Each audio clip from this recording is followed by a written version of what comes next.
meus irmãos? Glória a Deus, que bom tê-los aqui em mais uma manhã de domingo, para juntos nós estudarmos a palavra do Senhor, nosso Deus. Eu quero convidar os irmãos a abrirem suas Bíblias na carta do apóstolo Paulo aos Efésios, Efésios 5,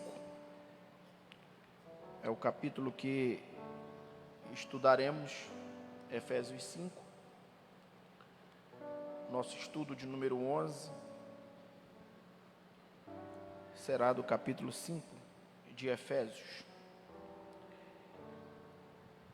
e nós faremos a leitura do versículo 1 ao versículo 21, mas antes, nós estudaremos esse capítulo com o tema: a conduta cristã no mundo e no lar.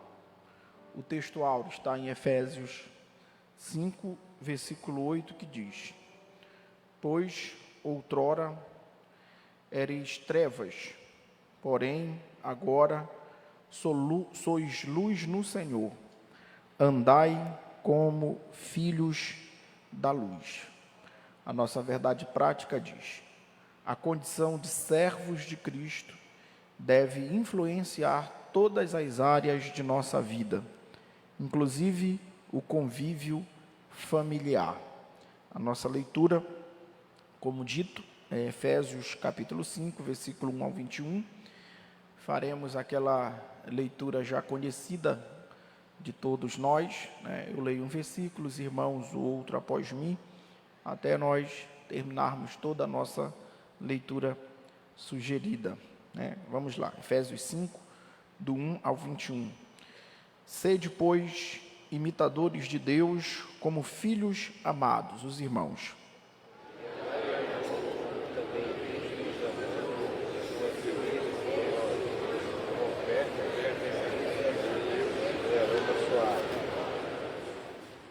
Mas a impudícia e toda sorte de impureza ou cobiça nem sequer se nomeie entre vós como convém a santos.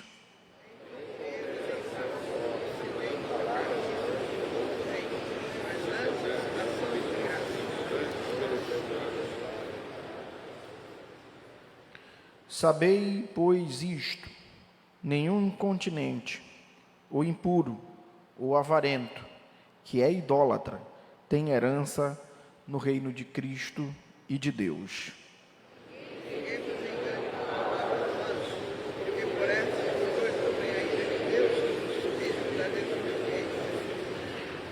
Portanto, não sejais participantes com eles,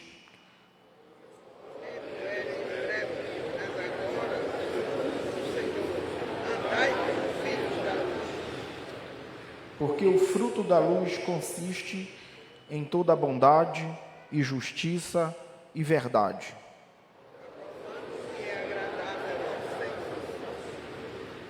E não sejais cúmplices nas obras infrutíferas das trevas, antes, porém, reprovai-as.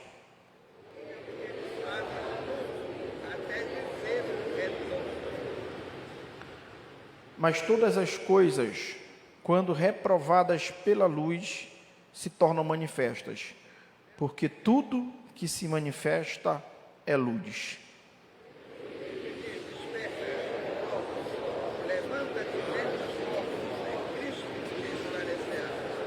Portanto, vede prudentemente como andais, não como necios, e sim como sábios.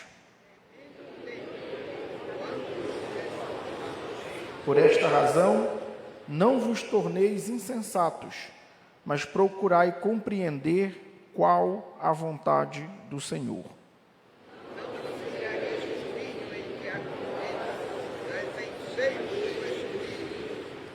Falando entre vós com salmos, entoando e louvando de coração ao Senhor com hinos e cânticos espirituais.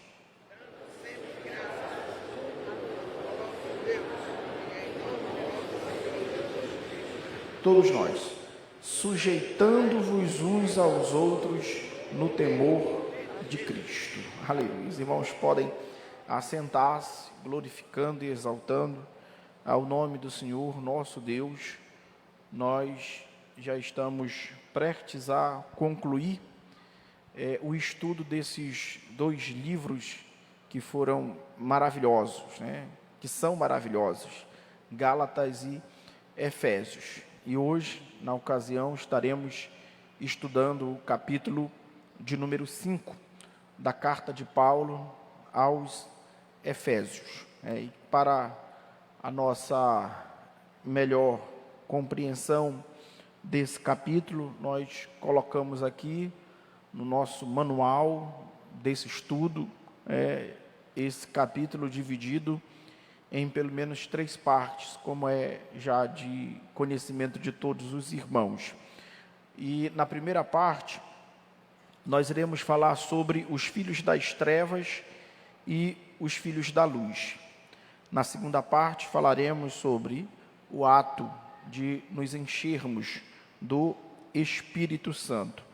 E, por fim, falaremos sobre a família cristã, e a sua composição, a sua estrutura. Então, esse é, na realidade, um mapa, o guia de estudo, o manual de estudo para este capítulo de número 5. Só lembrando aos irmãos que o capítulo de número 5, especialmente o verso 1 e verso 2 da carta de Efésios, é, na realidade, a conclusão do que Paulo iniciou no capítulo 4, versículo 25 dessa carta, onde Paulo chama a atenção dos irmãos para a questão da santidade. E Paulo, ele conclui esse discurso relacionado à santidade, incentivando os irmãos a serem ou se tornarem imitadores de Deus. E imitadores de Deus em pelo menos 2 coisas. Primeiro, andar em amor. Segundo, que esse amor seja necessariamente sacrificial.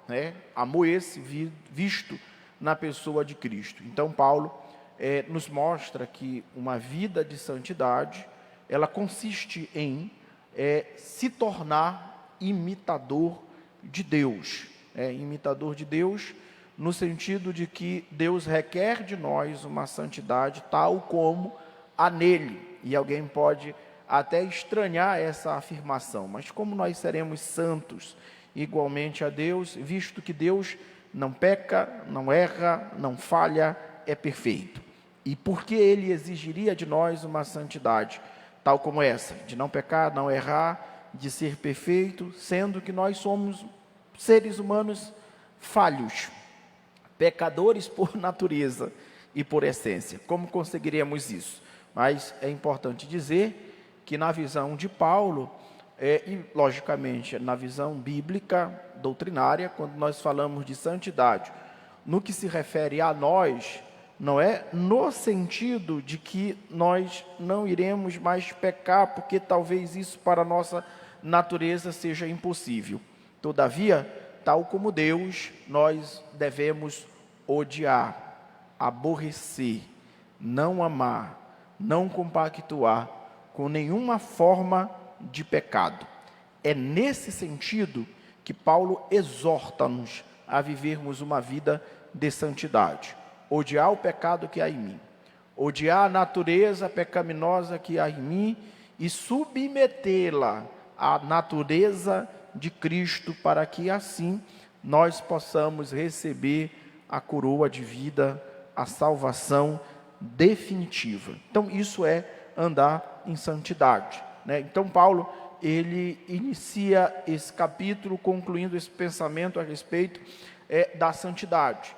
E baseado nessa conclusão de Paulo a respeito da santidade, Paulo, ele irá identificar, logicamente, através dos frutos, pelo menos 2 grupos de pessoas que há, E o primeiro grupo de pessoas é aqueles que Paulo chama ou aqueles que Paulo identifica exatamente sendo aquelas pessoas que conseguem evidenciar aquilo que Paulo chama de o fruto da luz, ou os frutos da luz.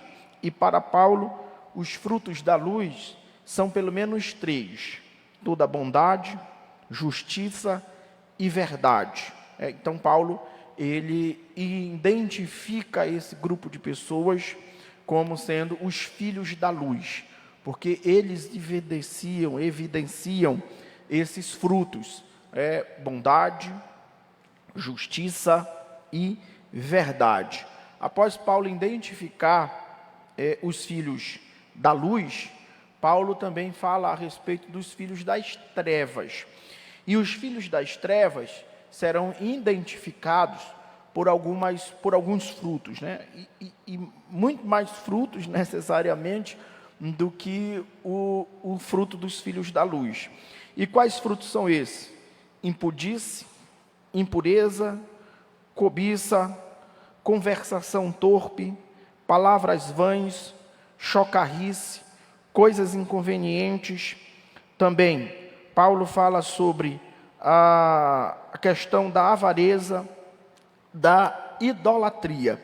Esses são os filhos das trevas. Então nós vemos aqui que Paulo está fazendo uma distinção interessante entre filhos da luz e filhos das trevas. Então é importante nós termos isso, essa visão panorâmica desses primeiros versículos do capítulo de número 5, porque ao nos depararmos com esse capítulo, esses versículos e essas duas definições, filhos da luz e filhos das trevas, ao colocarmos essas características de filhos da luz e de filhos das trevas, nós podemos nos perguntar: que filhos nós somos?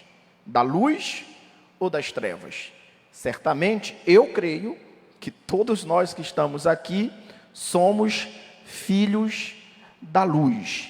E como filhos da luz, devemos evidenciar aquilo que Paulo falou: bondade, justiça e verdade.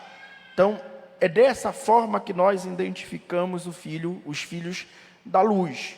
Não é necessariamente através da sua apresentação religiosa, mas é através de seus atos, frutos, testemunhos. É dessa maneira que nós identificamos. Não tem como nós julgarmos a essência de ninguém. Quando eu falo julgarmos a essência de ninguém, não há essa possibilidade e nem essa legalidade bíblica para nós olharmos para alguém e dizer, tal pessoa não presta. Antes de nós fazermos esse julgamento, é preciso nós termos provas. Não tem como nós olharmos para alguém e dizermos, tal pessoa não é cristã. Antes de nós chegarmos a essa conclusão, nós precisamos observar biblicamente se os frutos dessa pessoa correspondem com aquilo que a Bíblia identifica como obra de um cristão. Se assim não for, nós logo identificaremos que tal pessoa precisa passar pela regeneração, por um processo profundo de discipulado, para que assim possa ter a sua essência transformada. Então, nós vivemos em uma época em que se tornar, ou melhor, dizer que é cristão, se tornou muito comum. É normal qualquer pessoa dizer que é cristão. Sobretudo, hoje em dia, nós estamos vivendo uma época em que há mais evangélicos nominais do que necessariamente cristãos. Nós estamos vivendo essa época em que muitas pessoas que vêm à igreja aos domingos dizem, eu sou evangélico, porque estão todos os domingos na igreja. Mas no seu dia a dia, na semana, na sua vivência, nos seus ciclos sociais, tal pessoa não evidencia nenhum fruto desses que Paulo chama de frutos da luz. Então, cabe aqui o questionamento: será que nós somos verdadeiramente cristãos, transformados, regenerados, ou somos apenas cristãos daqueles que nós chamamos de cristãos nominais, né? É essa a reflexão que eu proponho a fazer nesses contextos em que há liberdade para expressar qualquer fé que você quiser ter. Eu vi recentemente que houve uma projeção há um tempo atrás que até 2022 o Brasil se tornaria, 2032 se tornaria necessariamente um país cristão evangélico. E é importante falar isso, porque o Brasil é considerado um país cristão, mas país cristão católico. Mas até 2032 o Brasil se tornaria um país cristão evangélico. Só que a projeção agora mudou, é que provavelmente isso chega até 2050. Mas a pergunta é, qual a qualidade desses cristãos evangélicos? Serão cristãos apenas nominais ou serão cristãos de fato? Porque a igreja se movimenta em evangelismo. Por exemplo, vamos pegar a realidade da nossa igreja. Logicamente que o nosso evangelismo talvez não seja satisfatório e excelente como deveria ser, mas evangeliza. Em muitas áreas, em muitas frentes, em muitas missões, a igreja é uma igreja missionária. A gente pode falar isso e falar isso com orgulho. A nossa tenda está alargada além das nossas fronteiras.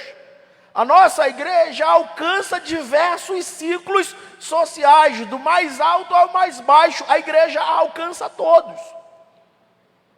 Só que, como o nosso pastor Felipe costuma dizer, a nossa igreja é um transatlântico, irmãos. Até virar de forma harmônica demanda tempo, demanda hora, demanda trabalho. Então, há coisas da nossa igreja, por ela ser tamanha, tão grande, que demandam um certo tempo para chegar até lá. Falo de um propósito único, de uma visão única, de caminhar lado a lado, da liderança alinhada com um só propósito, com um só projeto. Isso demanda certo tempo, isso demanda certa dificuldade, e a gente entende isso.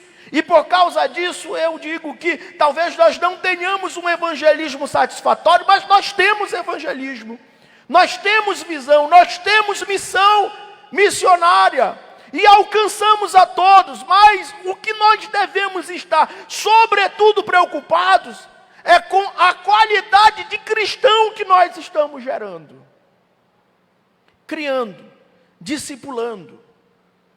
Que cristãos nós estamos gerando como igreja, como discípulos de Cristo? E Paulo é taxativo ao dizer que quem não evidenciar as obras da luz pode cair na definição de filho das trevas. Então é importante essa reflexão. Que cristão nós somos? Apenas convencidos ou convertidos? Que nós possamos sair daqui fazendo essa reflexão, porque ela é válida e ela deve ser feita todos os dias da nossa vida. E é importante dizer que no verso de número 8, Paulo fala algo surpreendente. Ele diz assim, olha, portanto, verso 7, portanto não sejais participantes com eles, pois outrora ereis trevas, porém agora sois luz no Senhor, andai como filhos da luz. Ou seja, essas palavras de Paulo aqui nos levam a identificar talvez um problema que estava ocorrendo na igreja de Éfeso. Que problema é esse? É exatamente, talvez, o mesmo problema que Paulo identificou na igreja dos Gálatas. Gálatas 5,13, onde Paulo diz, olha, vocês foram chamados à liberdade, mas não useis da prerrogativa da liberdade para darem ocasião à carne. Praticamente são as mesmas palavras aqui, mas com uma abordagem diferente. Paulo chama a atenção dos cristãos de Éfeso a dizer o seguinte: olha, vocês são agora filhos da luz, mas não usem da prerrogativa de filhos da luz para andarem como filhos das trevas. Por quê? Paulo identificou que alguns irmãos na igreja de Éfeso estavam se tornando participantes das mesmas obras, daquelas que Paulo chama de obras dos filhos das trevas. E agora ele está dizendo: não sejam participantes, porque vocês não são mais trevas, vocês agora são luz. Não se tornem mais participantes de nenhuma obra. Do contrário, submetam toda a obra das trevas à verdade, para que a luz se manifeste. Ou seja, nós estamos vendo aqui, e a gente pode até contextualizar isso com a nossa época, uma certa forma de secularismo que estava entrando na igreja de Éfeso, onde os irmãos não estavam tendo o devido cuidado com a vida cristã, e estavam vivendo o cristianismo de qualquer forma. E Paulo lembra aos irmãos: vocês não são trevas, vocês são luz. Aí veja que Paulo diz que os filhos das trevas são impuros, que os filhos das trevas têm conversação torpe, que os filhos das trevas têm palavras vãs, que os filhos das trevas usam de chocarrice, que os filhos das trevas falam coisas inconvenientes, que os filhos das trevas são incontinentes, impuros, avarentos, idólatras. E Paulo está dizendo aos irmãos em Éfeso que eles não deveriam ser participantes, concordar, se tornarem omissos, mas eles deveriam pregar a verdade para os filhos das trevas e manifestar as obras da luz.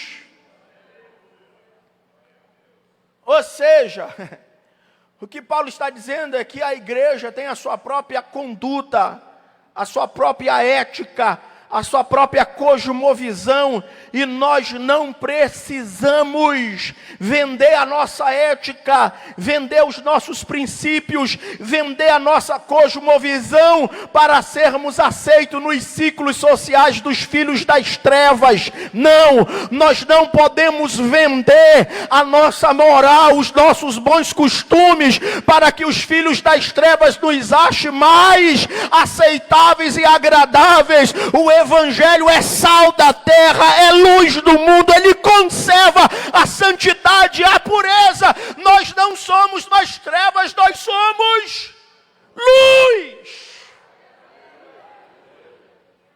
Luz. E Jesus tem um recado para nós, filhos da luz. Qual é o recado, pastor? O mundo vos odiará. Por que que o mundo nos odiará? Porque o mundo é treva. E nós somos luz. E o secularismo maligno que permeia a vida, a nossa vida em todos os ambientes, tenta nos levar como que em uma correnteza a negociar os nossos princípios e valores. Todavia, Paulo nos lembra: você não é mais treva, você é luz. Onde você chegar, as trevas ficarão incomodadas, porque você é luz. Amém? Glória a Deus.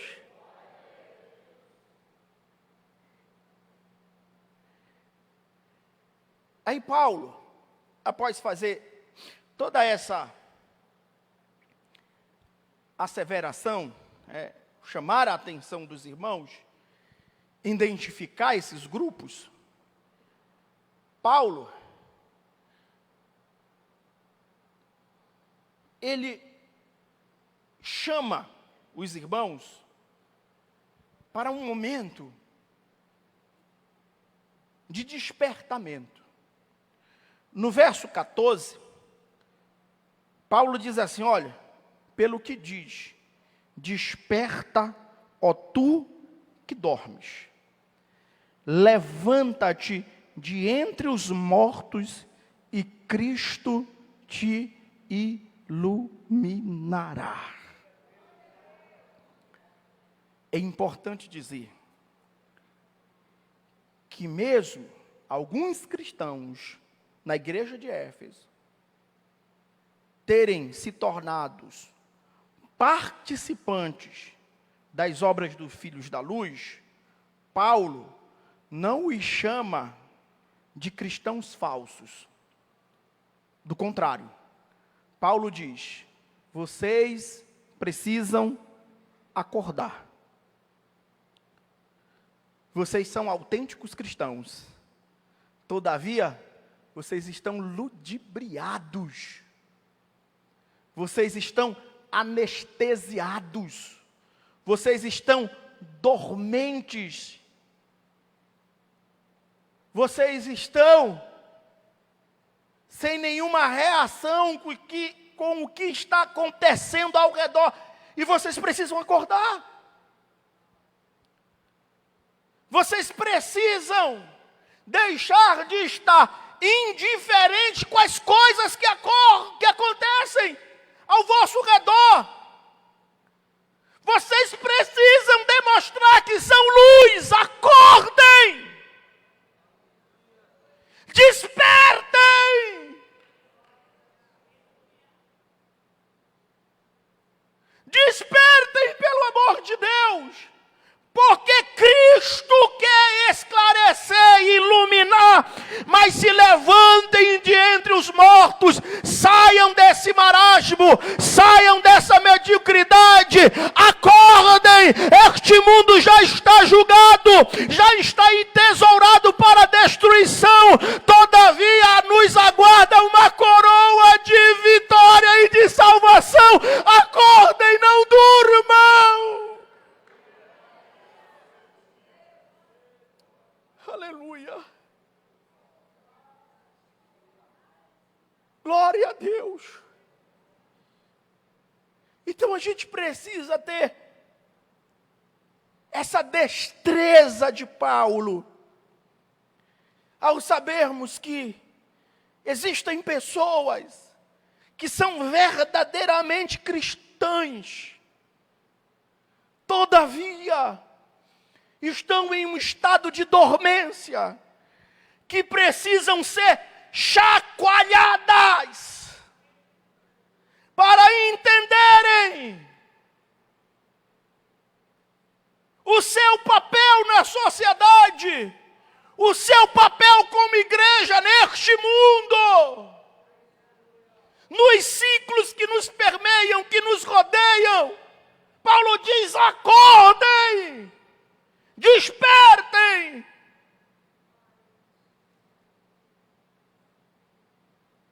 É o que Deus está nos chamando nessa manhã a fazer. Despertar. Você não é cristão porque está aqui na escola bíblica dominical. Você não é cristão porque estará no culto à noite. Você é cristão porque é regenerado. Porque é transformado, porque é liberto, porque segue os ensinamentos de Cristo. Eu quero te dizer que se você se diz cristão e está aqui, e sai daqui, cobiça, odeia, trapaceia, é desonesto nos teus negócios, é inescrupuloso.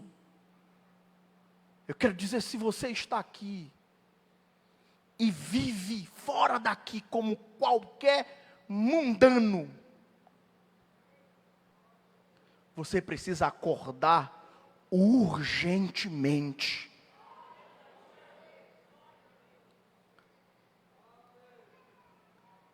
E acordar agora. Nesse momento. Agora. Essa mensagem é como um grito que alguém faz para outra pessoa que está em sono profundo, onde chamar suavemente não adianta, porque a pessoa está em tão sono profundo que precisa ser chacoalhado, gritar um pouco mais no ouvido para que desperte. É o que Paulo está fazendo. Desperta, acorda, agora, porque senão o diabo vai tomar territórios, porque senão o sistema mundano vai continuar avançando, e nós como igreja somos a última resistência contra Satanás, contra o mundo, contra o pecado, contra a perversão. Acordemos!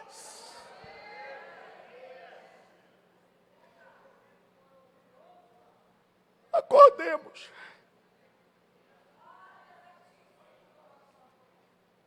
Despertemos. Sejamos verdadeiramente crentes. Sejamos pastores inflamados pela chama do Espírito Santo. Sejamos esposos amorosos que cuidem do lar como uma missão dada por Cristo. Esse mundo está desabando. E repito, nós somos a resistência. Acordem. Despertemo-nos. E Paulo diz, despertem. Mas não somente despertem. Despertem. E não vos embriaguem com vinho em que há contenda, mas enchei-vos, enchei-vos, enchei-vos, enchei-vos do Espírito Santo de Deus. Não é estar acordado sem propósito, é estar acordado com propósito. Porque às vezes até tem gente acordada, mas não tem propósito. Então Paulo convida os irmãos a acordar. E não somente acordar, é acordar e ser cheio do Espírito Santo. E ser cheio de Deus.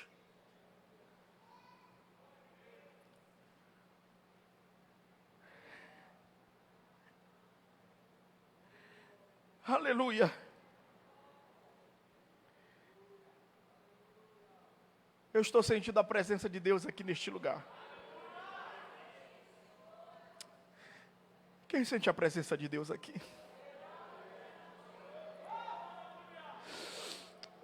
O Espírito Santo está gritando nos nossos ouvidos da alma.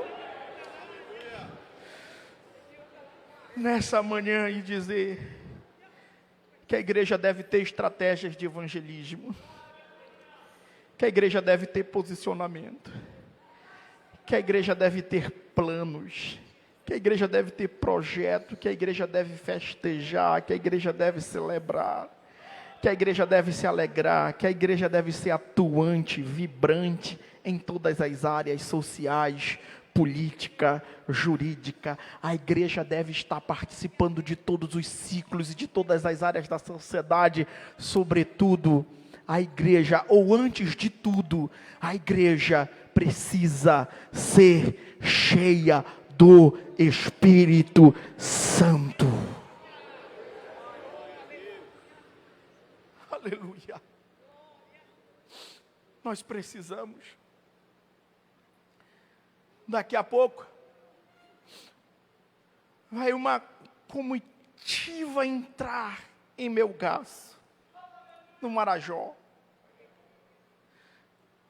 Irão entregar cestas, brinquedos, roupas, construir casas, dar cursos, fazer uma missão extraordinária em uma área em que a porcentagem já está mostrando que Melgaço é do Senhor Jesus.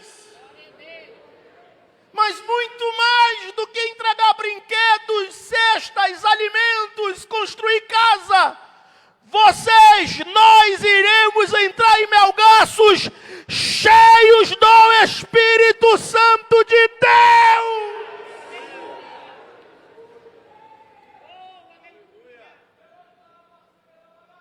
É essa a missão da igreja, ser cheia do Espírito Santo. Eu quero dizer que nós só estamos aqui porque tiveram homens cheios do Espírito Santo. Missionários cheios do Espírito Santo, pastores cheios do Espírito Santo. Essa igreja só está de pé porque homens cheios do Espírito Santo fincaram alicerces profundos na história dessa igreja. E não somente isso, continuam homens inflamados, cheios do Espírito Santo. É por isso que essa obra avança, apesar dos ataques, apesar das críticas, apesar das chacotas, apesar das zombarias, nós continuamos de pé. Aleluia. E vamos permanecer de pé. Por causa do Espírito Santo de Deus. Eu quero dizer aos irmãos que eu creio, eu acredito em um avivamento real ainda em nossos dias. Eu acredito. Aí os críticos estão dizendo, mas pastor, do jeito que a igreja está, exatamente do jeito que a igreja está. Porque se você for pegar a história dos grandes avivamentos, você verá que os grandes avivamentos ocorreram em dias de densas trevas espirituais. Onde o ateísmo estava prosperando, onde o secularismo estava operando, onde a doutrina que tenta de todas as formas esquecer de Deus estava prosperando.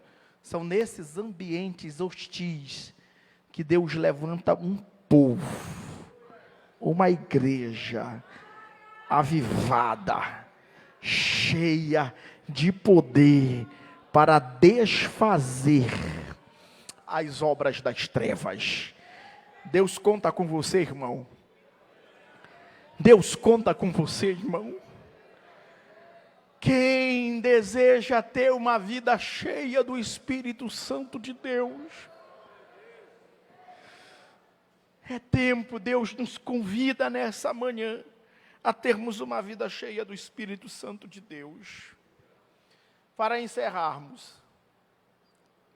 entendemos o que é obra das trevas, obras da luz, entendemos a necessidade de sermos cheios do Espírito Santo.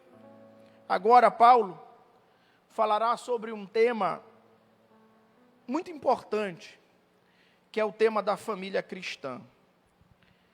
E aqui Paulo, ele irá falar sobre a família, mostrando a responsabilidade da esposa, a responsabilidade do esposo, e falará sobre o alicerce da família, que é exatamente o amor.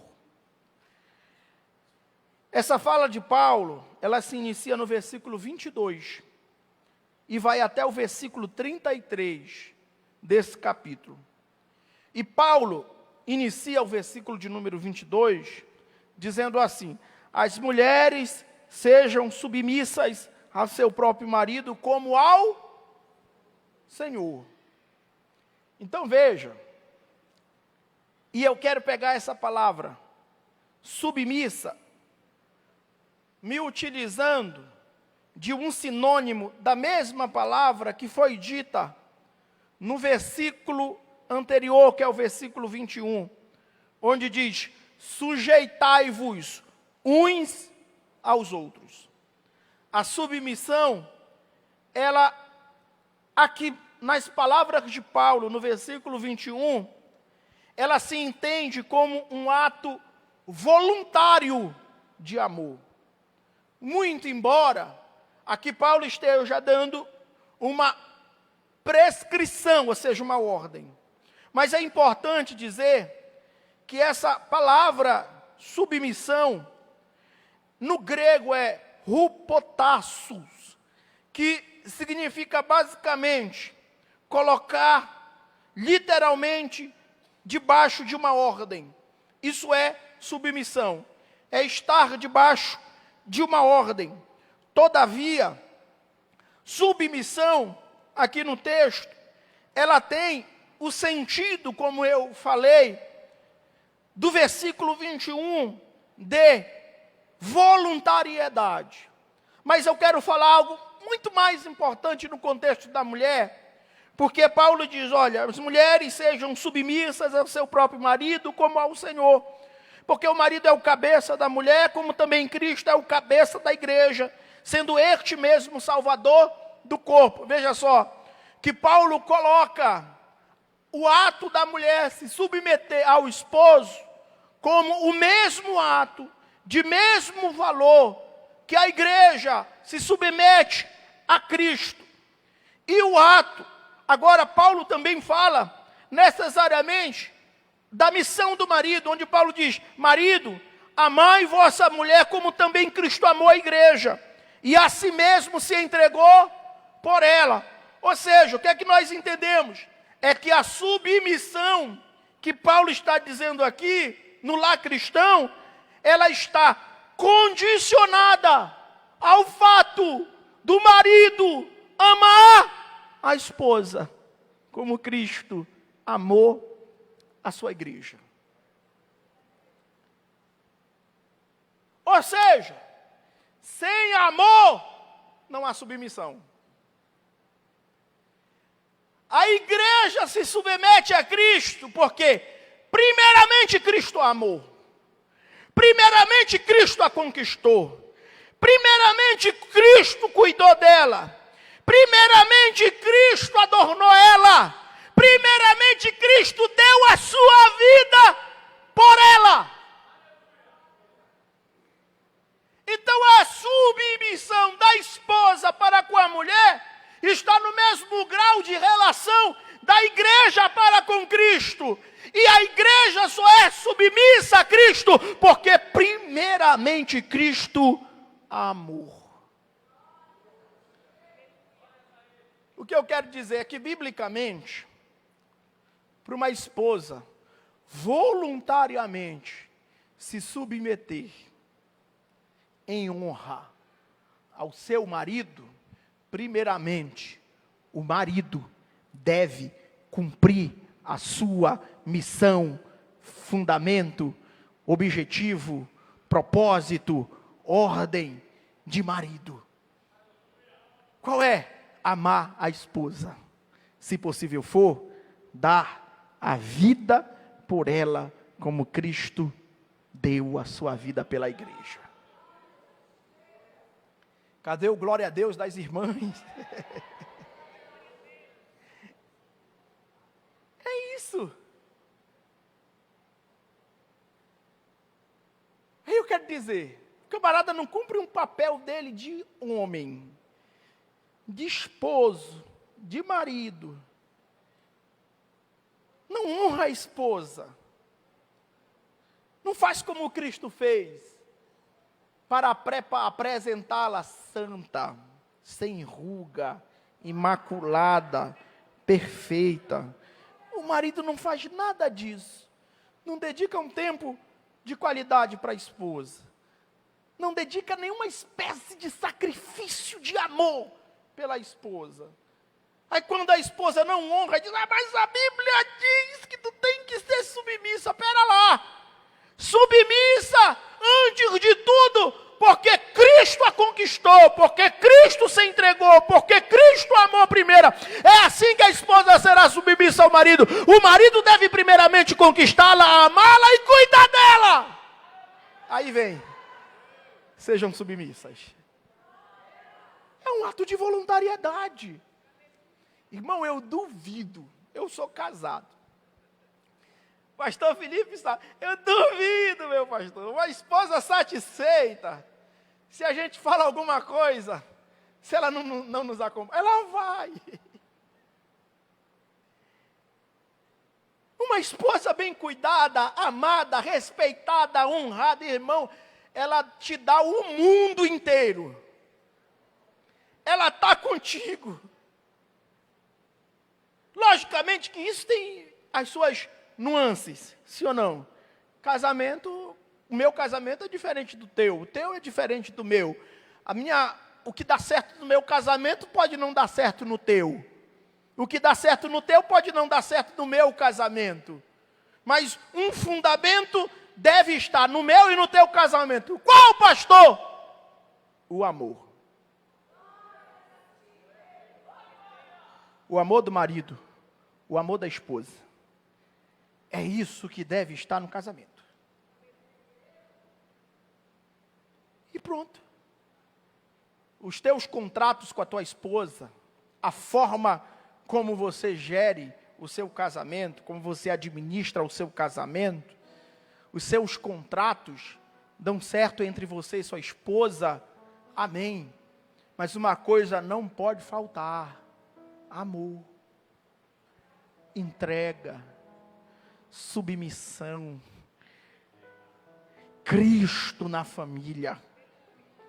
Aí eu quero concluir, tem 2 minutos para isso, e eu quero concluir dizendo o seguinte: olha só como Paulo é fantástico na sua argumentação. Ele demonstra lá os filhos das trevas, os filhos da luz. Aí ele perpassa por uma vida cheia do Espírito Santo. E ele conclui dizendo que tudo isso perfeitamente deve ser visto aonde? No lar. Na família. Antes de acordar para a sociedade, eu devo acordar para o meu lar. Para a minha casa. Para a minha família. Porque afinal de contas, igreja é isso. Uma reunião de família. Sim ou não? Sim. Então, é importante nós compreendermos isso. Que Deus está nos chamando a vivermos uma vida na luz, rejeitando as obras das trevas, sendo cheios do Espírito Santo e tendo uma família fundamentada nas Escrituras. Que Deus e Cristo te abençoe, em nome de Jesus.